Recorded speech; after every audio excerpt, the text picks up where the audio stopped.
যোৱা ইংৰাজী 20 ফেব্ৰুৱাৰী 2024 তাৰিখে নলবাৰী থানাত এটা FIR লজ হৈছিলে।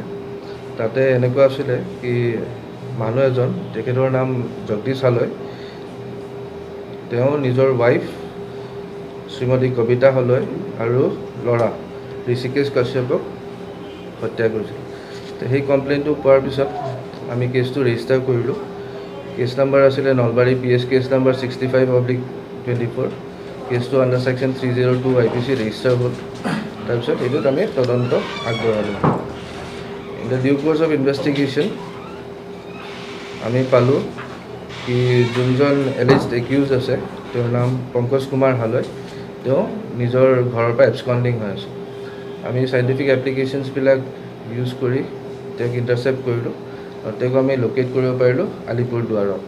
তাৰপিছত আমাৰ পুলিচ টিম এটা, it was led by SI Manoj Kumar Das, তেওঁ আৰু নলবাৰী ডিষ্ট্ৰিক্ট পুলিচৰ পুলিচ পাৰ্চনেলছবিলাক মিলি ইয়াৰ পৰা ৰাওনা হ'ল।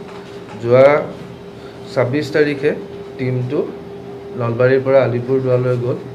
তাতে আলিপুৰদুৱাৰ পুলিচ ষ্টেচনৰ লোকেল ছাপৰ্টত আৰু পুলিচৰ ছাপৰ্টত সেই মানুহজনক এপ্ৰিহেণ্ড কৰিবৰ কাৰণে সক্ষম হ'ল। তাৰপিছত যোৱাকালি সন্ধিয়া অৱস্থাত তেওঁক আমি নলবাৰী থানালৈ লৈ আহিলোঁ।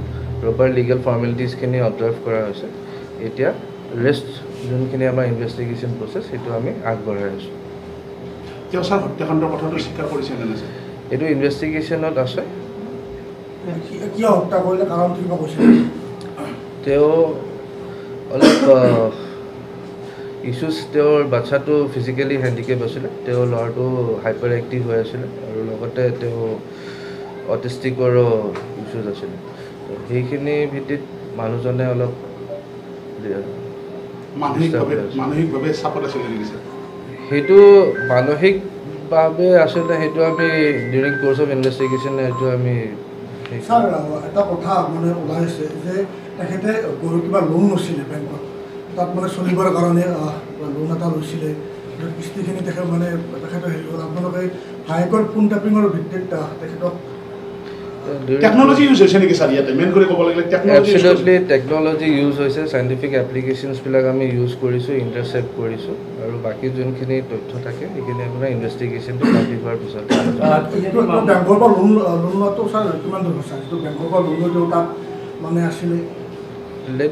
Let us complete the investigation. After completion of investigation, we will communicate to you.